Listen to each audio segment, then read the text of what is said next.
ഒതുങ്ങിയവരെയും ഒതുക്കപ്പെട്ടവരെയും ഒപ്പം കൂട്ടാൻ അൻവർ ബംഗാളിൽ നിന്ന് രാജ്യസഭാംഗമായേക്കും. LDF-ലെയും UDF-ലെയും പല പാർട്ടികളിൽ നിന്നും ഒതുക്കപ്പെട്ടവരും ഒതുങ്ങിയവരുമായ നേതാക്കളെ ഒപ്പം കൂട്ടി തൃണമൂൽ കോൺഗ്രസിനെ കേരളത്തിൽ ശക്തമായൊരു രാഷ്ട്രീയ പാർട്ടിയായി കെട്ടിപ്പടുക്കുക എന്നതാണ് PV അൻവറിന്റെ പുതിയ ദൗത്യം. CPM വിരോധമെന്ന അജണ്ടയിൽ മലയോര മേഖലയിലെ കർഷകർ ഉൾപ്പെടെ വിവിധ ജനവിഭാഗങ്ങളെ പാർട്ടിയിലേക്ക് അണിചേർക്കാനാവുമെന്നാണ് അൻവറിന്റെയും ഒപ്പമുള്ളവരുടെയും വിശ്വാസം. തൃണമൂൽ കോൺഗ്രസിന്റെ പശ്ചിമ ബംഗാളിലെ സീറ്റിൽ അൻവർ രാജ്യസഭാംഗമാകാനും സാധ്യതയുണ്ട്. വിവിധ കേരള കോൺഗ്രസുകളിൽ നിന്നുള്ള ഒറ്റയൊറ്റ നേതാക്കളിൽ പലരുമായും അൻവറും ഒപ്പമുള്ളവരും ചർച്ചകൾ നടത്തിയിട്ടുണ്ട്. NCP പോലുള്ള ചില പാർട്ടികളിലെ ചില നേതാക്കളും ചില മുസ്ലിം രാഷ്ട്രീയ പ്രസ്ഥാനങ്ങളിലുള്ളവരും ഒപ്പം ചേരാൻ താല്പര്യപ്പെടുന്നുണ്ടെന്ന് അൻവറിനൊപ്പമുള്ള ചില നേതാക്കൾ പറഞ്ഞു.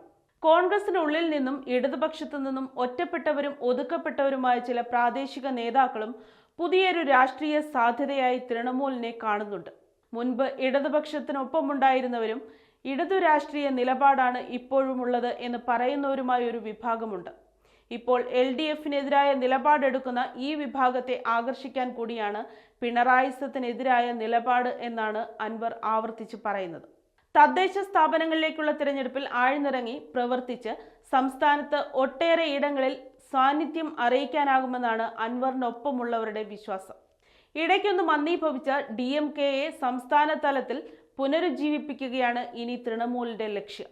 ബംഗാളിന് പുറത്ത് കഴിയുന്നത്ര ഇടങ്ങളിൽ വേരുപടർത്തി കൂടുതൽ ദേശീയ പ്രസക്തിയുള്ള പാർട്ടിയായി തൃണമൂൽ കോൺഗ്രസിനെ മാറ്റുകയാണ് മമതാ ബാനർജിയുടെ ലക്ഷ്യം. CPM വിരോധമാണ് മമതയുടെയും അൻവറിന്റെയും പൊതുഘടകം. നിലമ്പൂർ മുനിസിപ്പാലിറ്റിയിലും നിലമ്പൂർ ഏറനാട് പ്രദേശങ്ങളിലെ പല പഞ്ചായത്തുകളിലും ഇടതുമുന്നണിയിലെ ഒരു വിഭാഗം അംഗങ്ങൾ ജയിച്ചു കയറിയത് അൻവറിന്റെ പിന്തുണയിലാണ്. അവരിൽ പകുതി പേർ പഴയ കൂറോടെ ഒപ്പം നിന്നാൽ തന്നെ പ്രാദേശികമായി ചെറുതല്ലാത്ത ശക്തിയാകും അൻവറിന് ഉണ്ടാവുക. തദ്ദേശ തെരഞ്ഞെടുപ്പ് വരുന്നതോടെ അത്തരം വേരുകൂറുകൾ വെളിപ്പെടുത്തുകയും ചെയ്യും. മുൻപ് ഇടതുപക്ഷത്തിനൊപ്പം നിന്ന് വാർഡുകളിൽ വിജയം നേടിയതിനേക്കാൾ എളുപ്പമായിരിക്കും UDF-നൊപ്പം നിന്നുള്ള പ്രവർത്തനമെന്നാണ് അൻവറിനൊപ്പമുള്ളവർ പറഞ്ഞത്.